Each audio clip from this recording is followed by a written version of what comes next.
lessons. I'm instructor Dwayne Jenkins. In today's video we're going to be working a little bit more out of this book here. Learn to play rhythm guitar. And in my last lesson I showed you about how to strum chords. And today I'd like to show you another way to play chords, which is called arpeggiated picking. And it's another way to develop your picking hand. And arpeggiated picking is when you just take a chord and you pick the strings individually to get kind of a softer, more mellow kind of sound. And it's a good way to develop your picking hand.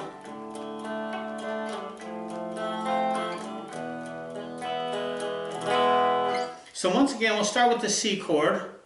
That's a great chord to start with. And like I mentioned before, the C chord is a great chord because it's a good jump-off chord, and was what I like to call it, because meaning that you can get to other chords from it pretty easily. Your C, your A minor, your G major, and from the F you can get to your D7 pretty quick as well. And you can get to your D7 from the A minor pretty quick. And all that can come from the C major. So master the C major chord. Master that really well, and then learn to jump from it to these other chords pretty easily. Okay? You can even jump to G7 pretty easily, really. You jump up here to G, take this first finger on the second string, bring it down to the first string, boom, you got G7. Okay? So you could go to G major or G7, but you just gotta, it's these two fingers here that make the difference, your index and pinky. Alright, so with that being said, alright, so what we do, there's a lot of different ways to arpeggiate chords. I'm just going to show you an example or two, and then you can kind of take it from there, alright? Because there's so many different ways, I could probably write a whole book on just that alone, alright? But we're not here for that. We're here to just learn the technique, learn what we can do with it, and then it's up to you to take it from there, okay? So let's say we're playing our C major chord, okay? And we want to arpeggiate that chord. Well, we know that the strings that we're holding down are the 5th, the 4th, and the 2nd. And we can also play some of the open strings in there as well.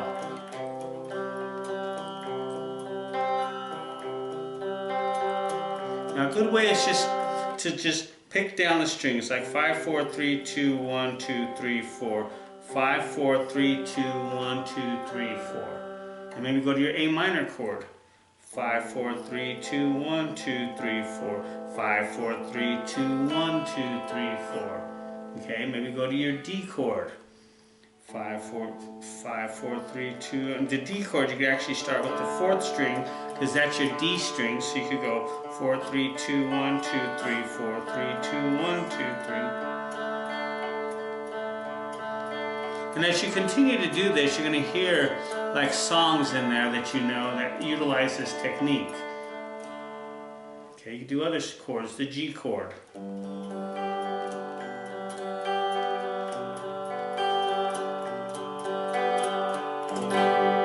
C. Then you start to work on doing like a chord progression, maybe A minor, C, D, F, A minor, C, E minor.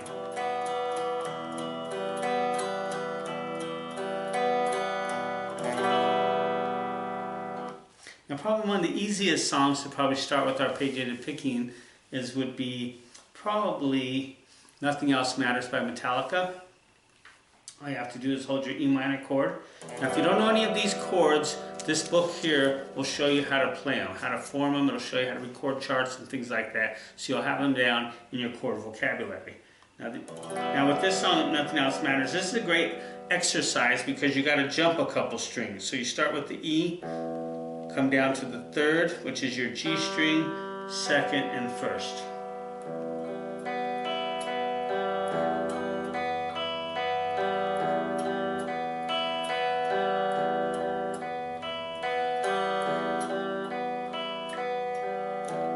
Okay, that's a great exercise to do. 6, 3, 2, 1, 2, 3.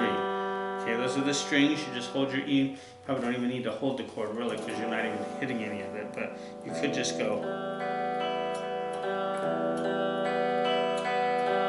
And that's a really good arpeggiated exercise to do with your hand. And see how it gives it kind of a soft sound? What I like to do with my picking hand is I like to have it close to the guitar body. Sometimes I'll even put my pinky and ring finger on the body itself to give the hand stability, and then that way when I'm picking strings like this, it gives me some stability in my hand, because you don't want your hand to be moving all over the place. But once again, like I've said many times before in my lessons, everybody plays a little different. So you're going to have to figure out what works for you. Okay, I'm going to show you some examples of what works for me. I would take these examples. If they work for you, great. If you need to make some adjustments to it, that's okay too. Because like I said before, learning guitar is a journey of self-discovery, and that's what's great about it. You learn things about yourself. You learn things about what works for you as opposed to what works for somebody else. And then you start to develop your own style, and that's when it really becomes fun and artistic, you know? Because music is an art, and when you develop your own style, then it really becomes artistic and becomes a lot of fun because you're putting your own original stamp out there on it, okay? Now, let's see another thing we could do. Let's see a C chord to G to A minor. C, G, A minor for 2.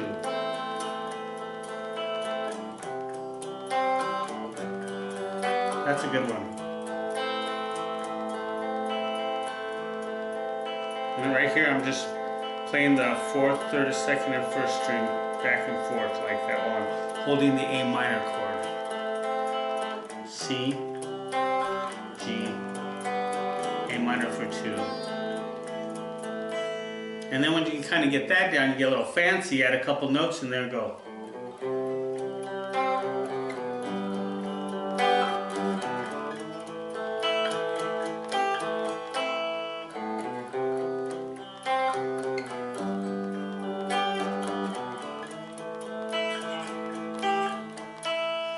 Mama told me, started doing a little strumming when I was young.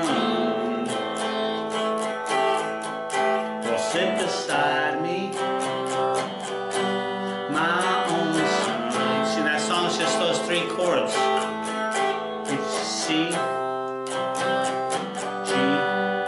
and A minor for 2. Have that little pinky in for the 7.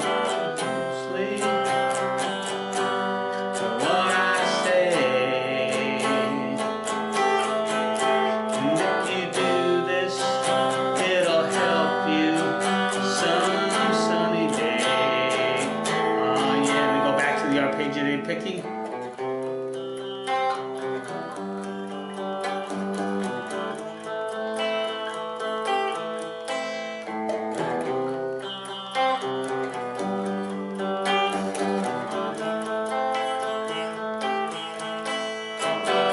Go back to strumming if you want, or keep the arpeggiated picking, however you want to do it. It doesn't really matter. There's all kinds of songs that use arpeggiated picking in them, you know. And you just got to work with it, but a lot of it just happens to be with picking with the picking hand and developing this. There's all kinds of different combinations you can do. You know, you can do 6, 5, 4, 3, 2, 1 if you're playing like a G chord. So what I would do is focus on the root of the chord. Like if you're playing a G chord, focus on that 6th string, because that's where the root of the G chord is.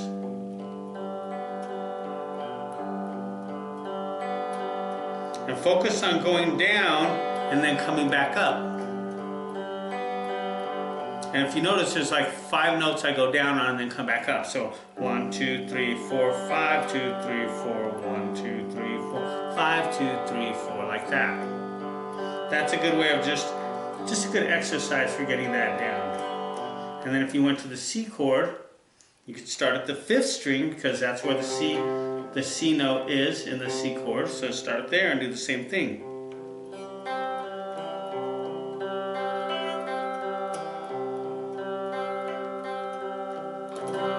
A minor, you could do A minor.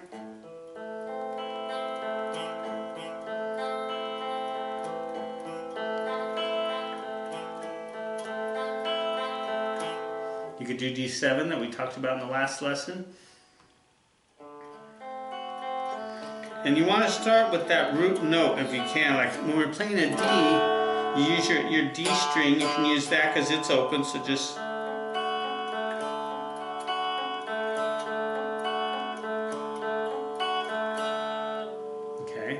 you're playing an F chord, you could use the 4th string where the F is right here.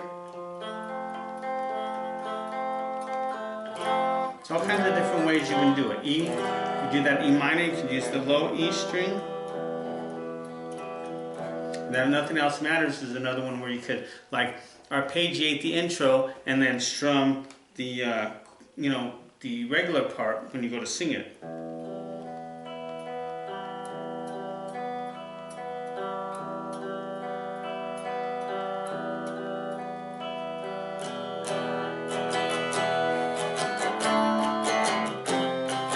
See, it's just E minor, D to C, E minor, D to C to G to B7, and back to E again. And you can arpeggiate that part if you like. So close, no matter how far, couldn't get much more from the heart. Forever trusting who we are, and nothing else matters. And so you go back to arpeggiating again. And see how pretty that makes that song sound? It just makes it sound real pretty. And if you do that on acoustic guitar, it sounds even better. So that's what our lesson is today. Arpeggiating chords. It's a lot of it is just working with your picking hand. There's not any traditional way that you have to do it. Just kind of start working with it and think of kind of like a pattern. Think of coming up with a pattern, maybe 4 notes down, 4 notes back up, or 4 notes down, 3 notes back up, 5 notes down. Skip some strings like we did in Nothing Else Matters. That's a good way, and it takes some time to do. This doesn't come overnight. And another thing with arpeggiating chords too is you got to make sure that you play on the tips of your fingers when you're playing your chords, because if they're touching the other strings, you're going to get this kind of stuff happening. So arpeggiating chords is actually a really good thing to do because it kind of allows you to check your chord voicings and see if you're playing them on the tips of your fingers. So if you're playing them correctly, because if you're playing them correctly, you should be able to hear those other strings that aren't being played. They should be able to ring out. But if you're getting a lot of this kind of stuff in there, that means that your fingers are getting lax, they're leaning on the other strings. You need to bring them back up and add a little more discipline in there. Okay? A lot of discipline in playing guitar. There just is, okay? You don't realize that when you watch somebody play, they look like they're doing it so easy. You say, oh, I could do that. Then you go to do it and you realize, wow, this ain't quite as easy as I thought it was. And a lot of it's just learning these little simple tricks of the trade, so to speak, If you learn these couple little tricks of the trade, they'll allow you to progress faster.